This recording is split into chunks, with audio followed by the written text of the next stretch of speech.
So what I'm trying to do is give you a visual that I want you to imagine as you move through your Qigong movements or even in Tai Chi movements to try to break us out of that linear feeling.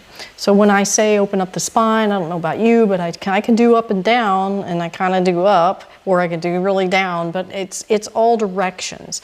And it's in concert with and synchronized with our rotation. So just imagine you're at the 12 o'clock position. We don't have a flaccid structure, we have a little bit of structure. So at 12 o'clock, we're right here. And the more you rotate to one side,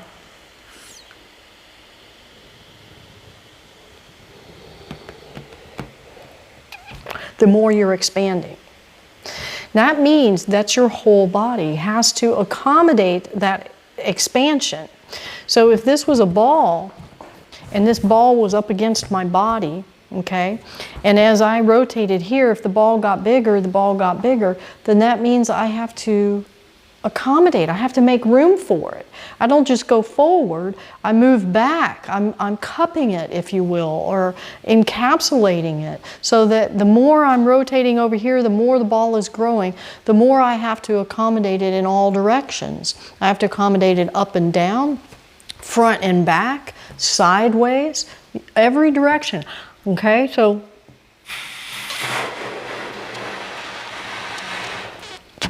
that's why we slightly have to sit down and make sure our qual goes back, not forward, because if it's forward, it's pushing my ball and squishing my ball. Okay, but if I'm coming this way and my ball is expanding, then I'm softly receiving it and allowing my body to accommodate that expansion. Okay, so gonna let go of the balloon. That's so fun. All right, and now let's do just push water. Now I have two ways that I try to do this and get it in my body. One is I just imagine that ball. So let's do push water, and I don't want you to be all the way out there right at the beginning, because if you're all the way at maximum, then really your ball is super inflated and you don't have much room to work with. So let's exaggerate it a little bit. Let's just start in our push water position, and we're just kind of here. And imagine that your ball is medium size. So of course everything we do is in subtlety, but when I'm teaching it, it's not so subtle. Now, the more you turn this direction, the more you have to accommodate the inflation of that ball.